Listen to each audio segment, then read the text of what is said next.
Okay, Bismillah, walhamdulillah, wassalatu wassalam, ala rasulillah. So I wanted to do a real quick reading here, and I'll put the rest of the notes, maybe I'll put the notes of this up on the Substack, but I wanted to give an example of maybe some of the things I'll be covering, inshallah, in our upcoming class on Arabic. And this class is going to be focused mainly on reading and reading comprehension and learning how to read in the Arabic language.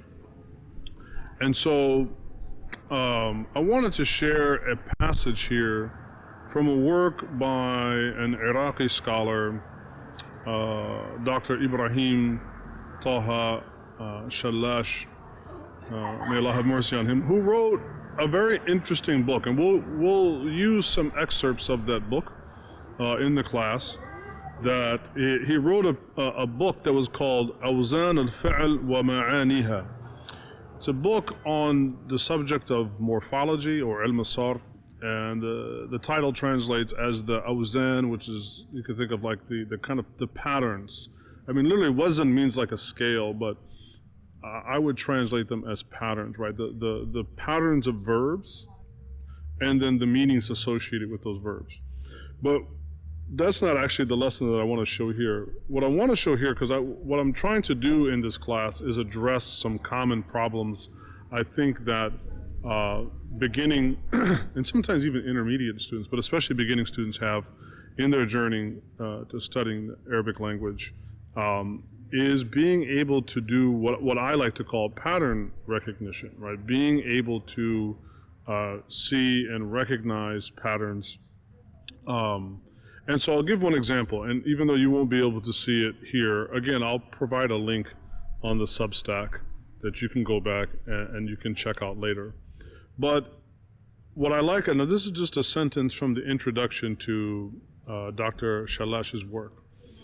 And so, particularly just in the first part of this paragraph, he writes a statement that some people get tripped up on because they're not able to identify, especially without the tashkil, right, without the vowel markings. What happens is they will see, he uses the word afrada. He uses the verb afrada, which means like to dedicate or to single out, right? And so if the ta is at the end of afrada, some people get confused. Is it afradat, meaning it's mu'annith, like it's the third person feminine past tense? Or is it afradtu, like first person past tense, like I dedicated? So is it or she dedicated or I dedicated? And afterwards, you see here that also because the noun that follows, ta'ifa. Now technically, ta'ifa is in terms of the gender, it is a feminine noun, ta'ifa. But this is something where you have a case where you have a group of people that can all be men, but it can still be referred to as a ta'ifa. So then what do you do in that situation? Do you choose to still express it in the masculine, or does there have to be a gender agreement, right?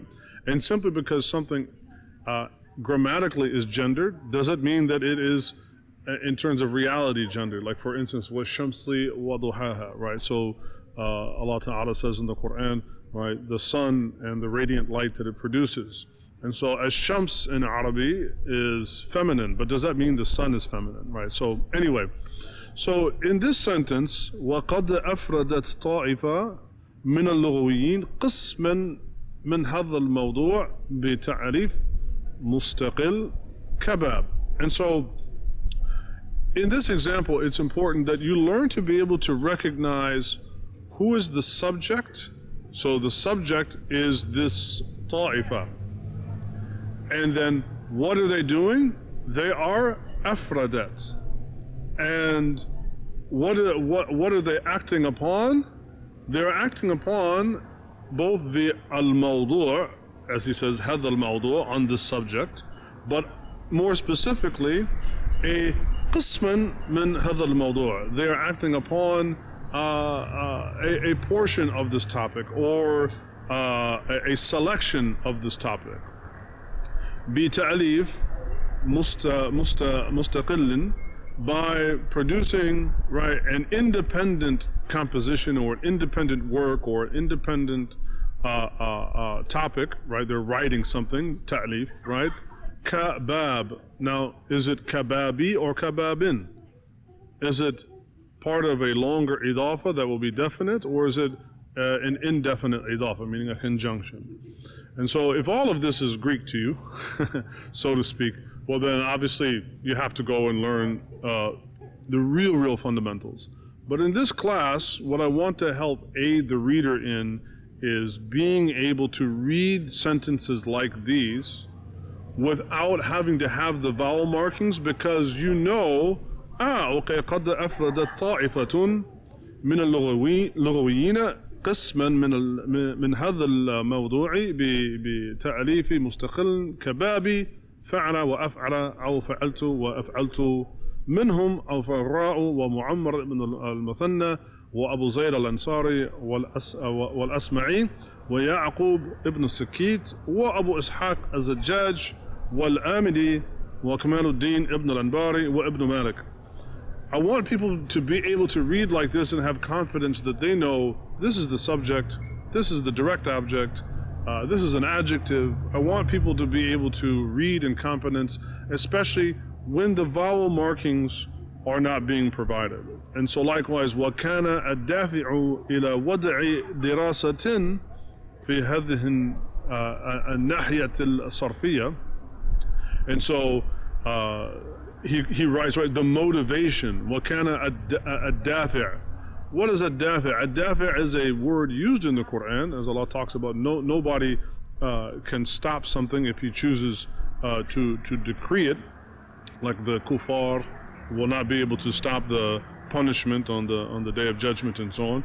But in this case, he says, وَكَانَ الدَّافِعُ إِلَى وَضْعِ دِرَاسَةٍ. In this case, it means what? The motivation for writing such a composition. And so the goal and objective of this class, inshallah, will be for reading comprehension.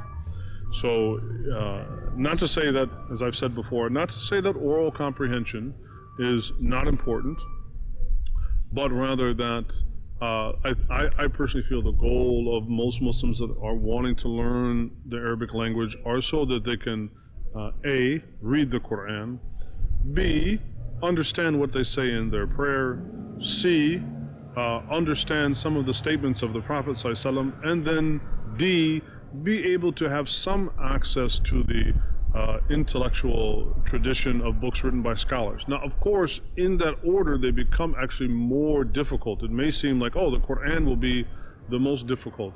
In some ways, as I've said before, the Quran is actually the easiest to understand.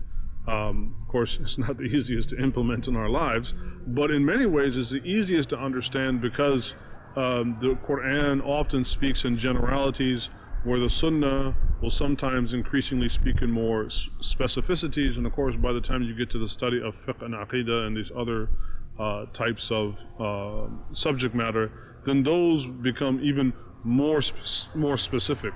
So as you become more specific, one of the challenges is the issue of istirahat, or being able to understand very specific forms of technical terms or nomenclature, and so those increasingly become more difficult. But I do believe with regular practice and reading a variety of sources, that you can build up. You can build up your vocabulary. As I've said, I think one of the weakest areas of study in the way that ASL, or Arabic as a second language, has been taught is an overemphasis on grammar and a de-emphasis on vocabulary. And so what we'll see in this example, and what I'll do in one of the objectives in the courses, is to take certain words that are found in other contexts, whether that's in a verse from the Quran, whether that's in a statement of the Prophet ﷺ, or in a book of hadith or fiqh or whatever, and then also look how it's employed in other spaces, so that you also begin to broaden your understanding of the applications of words. تطبيق المفردات في السياق, like being able to understand the applications of words and trying to get away from this one word means this one thing and then that's it. That can be very, very paralyzing. So being able to identify, are we talking about past tense, past tense or present tense? Are we talking about first person? Are we talking about third person?